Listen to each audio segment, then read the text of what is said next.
चिराग Aladdin में आप सबका खुश आमदीद। सलाम, नमस्कार। अभी एक नया कानून आया है जो कुछ लोग मुसलमानों के ख़िलाफ़ बता रहे हैं, कुछ लोग मुसलमानों के हक़ में बता रहे हैं।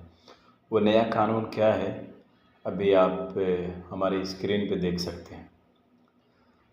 पुराना कानून ये है, नंबर 1 4 कानून है जिसमें बदलाव होना है।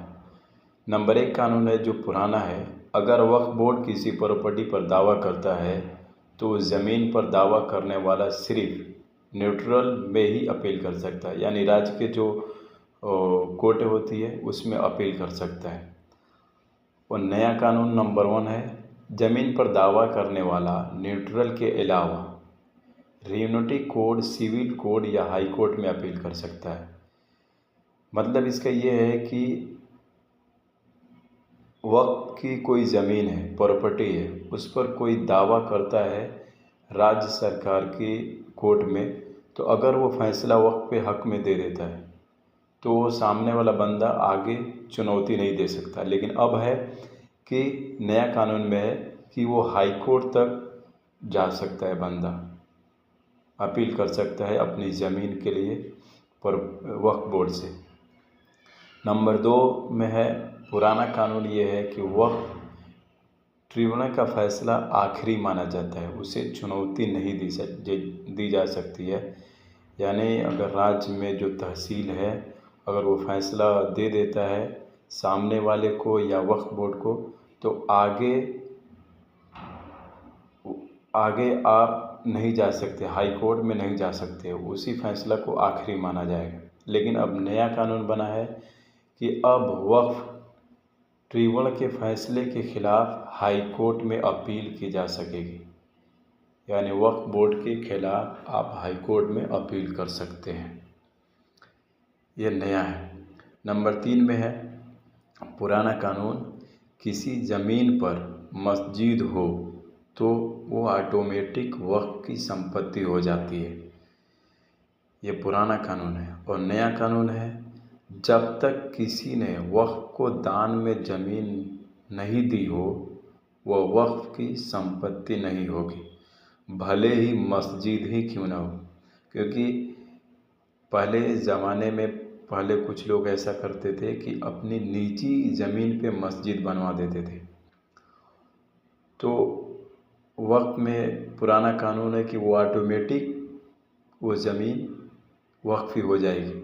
लेकिन अब ये सरकार ने उसको पलट दिया कि अगर किसी ज़मीन पे मस्जिद है और वो ज़मीन दान में नहीं दी गई है वक्फ को, तो आने वाले समय में उसके आले औलाद उस ज़मीन पे दावा ठोक के मस्जिद को हटा के अपनी ज़मीन वापस ले सकते हैं, जो सही नहीं है। और एक मुस्लिम कभी ऐसा करेगा भी नहीं, और इसमें सरकार को फ़ायदा नहीं है। सरकार उलझाना चाहती है मुसलमानों को आपस में। नंबर 4 में है, वक्फ बोर्ड में महिला और बतौर सदस्य अन्य धर्म के लोगों की एंट्री नहीं हो सकती। ये पुराना कानून है। और नया कानून इन्होंने लाया है, वक्फ बोर्ड में 2 महिलाओं और अन्य धर्म के 2 सदस्यों को भी एंट्री मिलेगी। इसको बिल्कुल पलट दिया इन्होंने। हालांकि इसकी कोई ज़रूरत नहीं, क्योंकि वक्फ बोर्ड में महिलाओं की कोई ज़रूरत नहीं है। और वक्फ बोर्ड एक मुस्लिम बोर्ड है, तो उसमें हिंदू क्या करेगा जाके, अन्य धर्म के लोग क्या करेंगे जाके, उनको क्या जानकारी है उसके बारे में। अगर यहीं पे एक जो हिंदू का मंदिर में अगर बोला जाए कि इसमें मुस्लिमों का वो बनाओ, अध्यक्ष बनाओ, तो वो लोग बनाएंगे कभी? और मुस्लिम बनेगा ही क्यों बनेगा? उसको जानकारी ही नहीं उसके बारे में, तो क्यों बनेगा? तो ये सरकार उलझाने वाले काम करे, लड़ाने की काम कर रही है। और तो ये अनपढ़ जाहिलों का सरकार है, न इनको अकल है न दिमाग है। एक बोलता है कि 12वीं के बाद एंट्री कराएंगे और दूसरे का डिग्री का आज तक पता नहीं चला। ऐसे ऐसे लोग को जब कुर्सी मिलती है तो फालतूपना वाला काम करते हैं, जनता को उलझाने वाले काम करते हैं अपनी सियासत चमकाने के लिए। लेकिन ये सियासत चमकने वाली नहीं है। कब तक अंधकार में सियासत नहीं चमकती है, पर हर चीज़ का एक अंत होता है।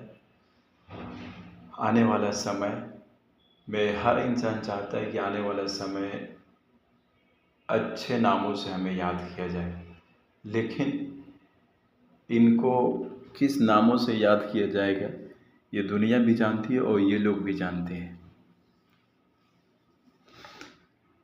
इस कानून से मुसलमानों पे कोई ज़्यादा फ़र्क पड़ेगा नहीं, परेशान होने की ज़रूरत नहीं है। आने वाले समय में कुछ परेशानियां हो सकती है, लेकिन अगर आपसी भाईचारे हिंदू मुसलमान की बनी रहे और मुसलमानों में एकता रहे तो कानून से फ़र्क नहीं पड़ेगा। बाकी ऐसे ही जानकारी के लिए हमें फॉलो करें।